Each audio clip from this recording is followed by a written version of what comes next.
Welcome back to the channel and welcome to Vinyl Happy Hour. I am Skylar Davis, owner of Culture Shock Clothing and Records here in fabulous Northern Illinois in Rockford, also of cultureshockshop.com, where you can find the records we're talking about on this Vinyl Happy Hour. I'm going to jump right into it because I typically want to bring you 5 releases every week that I think are worth showcasing or pointing out, or reissues. I have just a couple of other various reissues I just want to throw in there. We're not going to make this actually an hour long, but we are going to have a lot of fun doing it. So thanks for watching and hope you're subscribed to the channel. First up is something that is pretty explosive. If you're not familiar with this Swedish pioneers of gent metal, or whatever you want to call it, it's very technical, heavy stuff. Meshuggah, Immutable, brand new album out from these guys. I believe these guys have actually been making music for like 35 years, which is kind of incredible. A sad kind of story. I was at Ozfest in 2002, and I must have been more interested in, I don't even know what, System of a Down or somebody else I had to go see.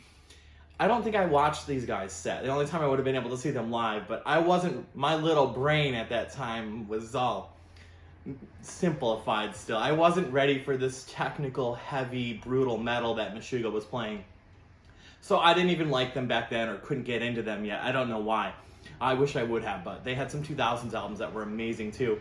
This brand new album, it's a double LP. This is their longest album yet, which makes sense as they grow and progress and their music gets more progressive. They're bringing in some new elements. This doesn't stand out as like my favorite album ever yet from them, but it's there. I mean, this is still an A album. This is so good right from the beginning, especially the Abysmal Eye and stuff like that. Phantoms, I think the last track on the first side is mostly actually stripped down acoustic and just kind of gives you that little breath that you need to go in and attack the rest of the album. Oh man, they deal with a lot of polyrhythms, they call it. And I mean, Tool fans and stuff like that talk about like all the time changes and stuff too. Meshuggah, very heavy, slower screaming. Their drummer is just wildly technical, just amazing. What's cool, this new LP is a double LP actually. It's a long album, like I said. Bringing back the poster, we've got an insert with the artwork. Also just reminds me a little bit of even Tool in a way with this like biomechanical stuff. Got lyrics on the back side of the poster. Double LP on red vinyl. Also worth noting, one reason I like to bring these up and talk to you about before they just get released, we do a Vinyl Happy Hour on Thursdays, because these new releases drop Friday, the following day. This is the indie store exclusive. There will be black vinyl available hopefully, but there was only 2,500 copies of this red transparent vinyl. So it is rather limited. This is an indie store exclusive, so these were only available to independent record stores like Culture Shock. Just worth pointing out, like I said, really nice gatefold LP, very dark, just a real mind trip. This is like metal in like a very technical and sometimes even a jazzy way, but it's brutal nonetheless. So transparent, so you can see through it. So that's Meshuggah, Immutable. Definitely worth checking out. A lot of their older albums are actually just really hard to find or can't get a hold of anyway. So the best time to get something is when it's up for pre-order on our site or right now when it comes out. So if you're at your local record store and see it, grab it. Or if you're at Culture Shock, or we have the link in the video below to cultureshockshop.com in the staff pick section where you can find these albums we're talking about, brand new release. Well, the other thing I thought was kind of amazing is that they've actually, it's not even streaming yet. They were able to hold that with all the vinyl delays even and have the record drop and CD drop when the streaming is dropping. So pretty amazing. Unlike John 5, the new Sinner album. I know that's been streaming for a little bit. I think he's already touring on the album. John 5, another just rather technical, crazy guitar player. John 5 and the Creatures, this is Sinner. This has been streaming for a minute, but the vinyl's finally dropping. They did this on, I don't know if they're just calling it yellow vinyl, but it might have a special fun name, I forgot. Let's see. Nope, just special yellow vinyl. Featuring K-Pasa with Dave Mustaine of Megadeth on here. Guest appearances from Peter Criss and Carla Harvey. She is the vocalist for Butcher Babies, or she's in Butcher Babies.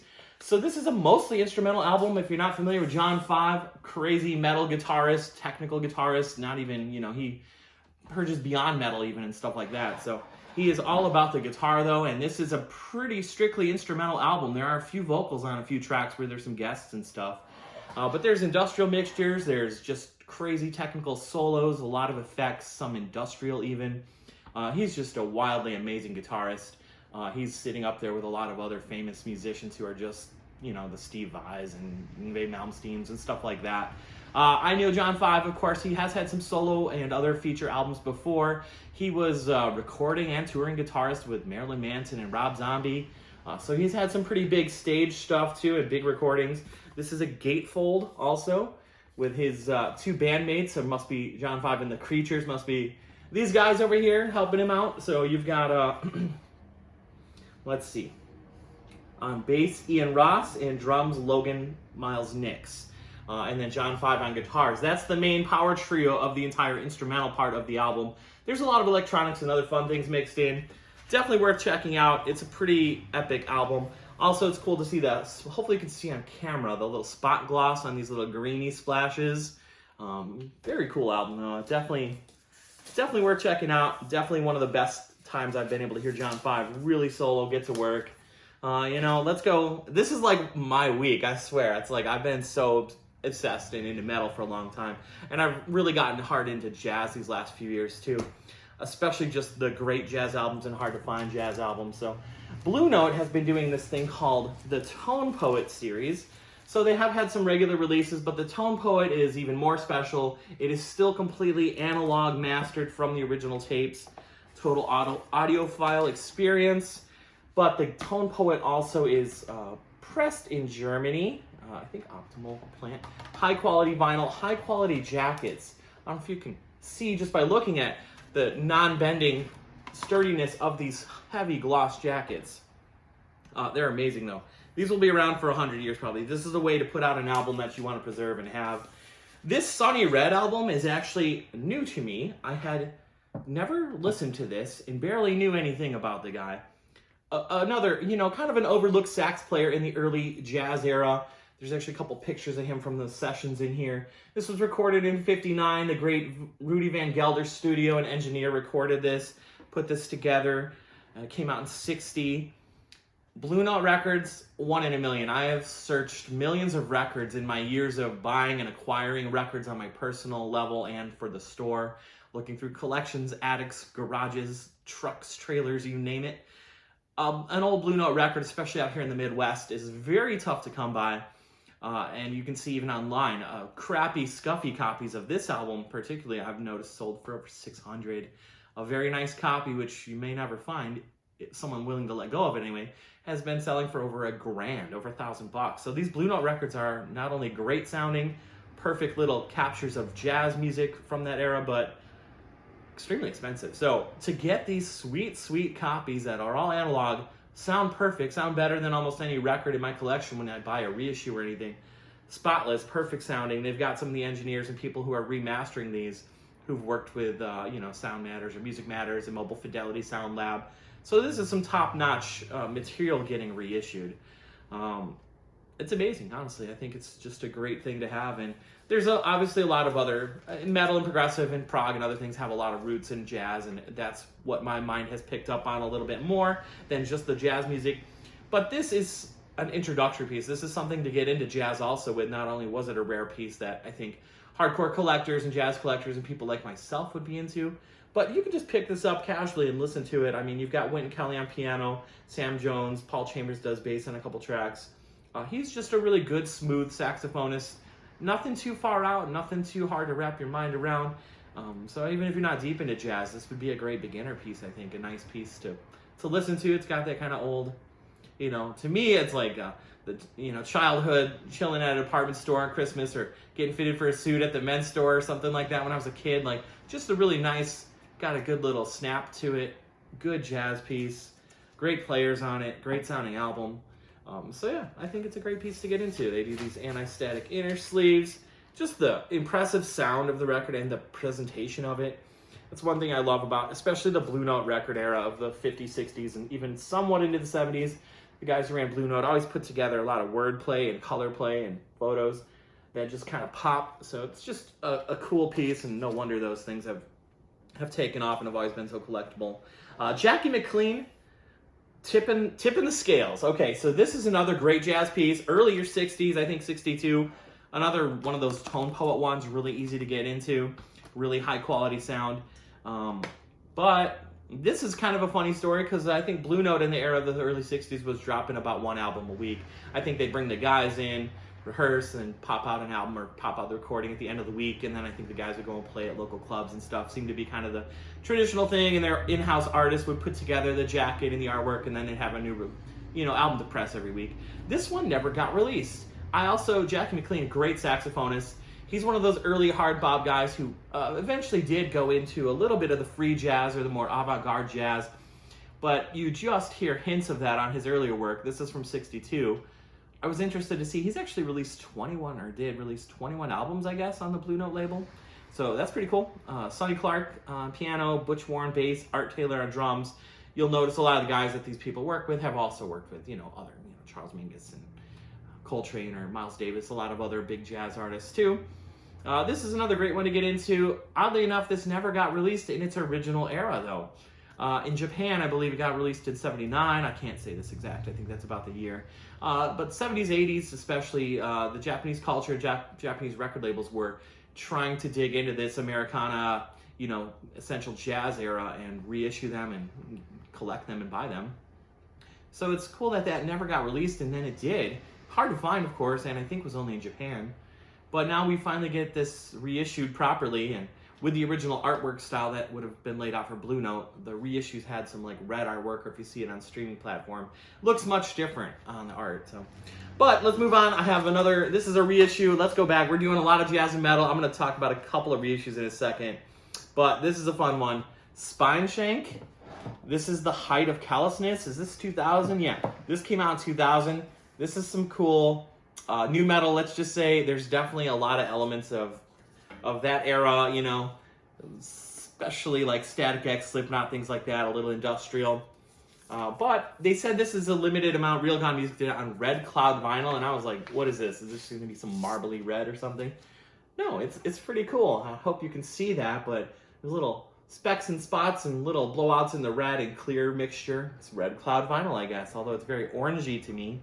I won't talk about colors. I see purples and reds and oranges all the same sometimes, but very cool how they did this. This is an album, I can't remember, had it ever been released on vinyl? I don't think so, and if it was, it's very expensive or was overseas. There's a lot of 2000s stuff that is still to get put out on vinyl, but this is a fun album for me. I really like it. It brings back that era, like I said, that Ozfest era when I was really into like System of a Down and Spineshank, Slipknot, Static X. There's definitely a lot of those new metal elements with some clean vocals. Of course, we got there's some eyebrow piercing there on one of the guys. So, that's awesome. That's definitely a 2000s piece. So I just want to say the Real Gone Music ones, I think that I don't know, did they do like Typo Negative and some other stuff? They've done some soundtracks. Not usually a large pressing when they do things. Well, thanks, they told it for me. 1,500 copies. So this is another one. They're just doing kind of smaller amounts usually on some of this kind of stuff that needed to get pressed, and you got to get it when you see it. So mixture of new releases, indie store exclusives. There was some other stuff coming out. Pearl Jam Rearview Mirror. They actually split this up into 2 double LPs. This is an import. This is like a huge greatest hits compilation. I can't remember, I forgot to check. I don't think this has ever been released like this before. They did it, I think, as a 4 LP, as like a small box set. And I remember that because we actually had a copy years ago and sold it for several $100s. It's very rare. But that's cool. Carpenter Brute. This is some very cool, wild synthwave, very heavy and metallic in a way. I forgot, something else came with a poster today. But this is Leather Terror, very heavy metal, synthwave, kind of very keyboard heavy. I don't know if this is a real movie soundtrack or if it's just kind of for their videos, but it kind of breaks it down as that. Johnny Thunders, 78 piece, I believe. So Alone, I believe, it came out in 78, right at the kind of top of that punk era, and he had been in New York Dolls, and Johnny Thunders had done a couple of albums before this, but this is a great one of his standalone solo pieces. Just kind of rock and rolling. Oh, there is one more album. There we go. So, a lot of reissues. Let's talk about, this is my pick of the week. Okay, Vane FM. Oh my God, how did I forget about this? This World is Going to Ruin You. Wow, this is a brutal blast of an album. Jeez. Vane FM, there's some elements of some new metal even and stuff like that. I love to hear that, There's even a couple of those little industrial parts. So they're a newer, younger hardcore band, Vane FM. Wow, this is on, I think it's an indie store exclusive or just limited. This is this is what I would call kind of cloudy. This is kind of marbled burgundy or something like that. I forgot the exact color they're using to call it. Nice double LP. This is something I've been really looking forward to getting because, man, I just couldn't hear it loud enough on my AirPods or streaming it. It's just like the digital version of it sounds great. It has been streaming for a little bit, but I needed it louder. I mean, this is brutal. The drums are just popping, echoing, and awesome. The vocals are just blazing. It sounds like all the gains are turned up. It's just blown out screaming. It's so cool. I mean, this is like that aggressive, cool, hardcore stuff I love. Nice, big, heavy, thick booklet, too, with all the lyrics. Very kind of eerie looking. Looks kind of like a dark, movie script or something like that. And it comes with a full poster. This is the thing I was mentioning. So you've got the album artwork, I believe, on a poster, too. The World Is Going to Ruin You. Wow. This is a blazing album. I mean, there's, everything I like about like modern hardcore and stuff like that, throwing in with some Norma Jean, some other stuff, just super heavy blazing vocals. So if you're into heavy music, this is a good week. There's the Meshuggah, there's this. They're bringing back the full 24x36 poster, making that a thing again. I could just imagine, angsty times throwing this up on my wall, broken walls. So very cool release. Good, nice, straight to the point, not too long, not too short. Little mixtures of kind of some eerie sounds and stuff going on between some of the tracks. Just a great hardcore album. So there's so many great releases. I mean, God, there's also like new Baby Rexha and Pup, and there's just so many great new releases. So if you want to find out a little more about what's coming out this week, I would follow the Culture Shock Instagram and Facebook, Culture Shock Clothing and Records, to see a little more of some of the new releases. Of course, subscribe and check out our Vinyl Happy Hour video every week. I've got a little drink here today. I've got the Knob Creek Twice Barreled Rye, little metal stamp, limited edition. So nice to have a little drink, listen to some records, enjoy our video together. So check it out every Thursday. We'll be doing a new one. Cheers.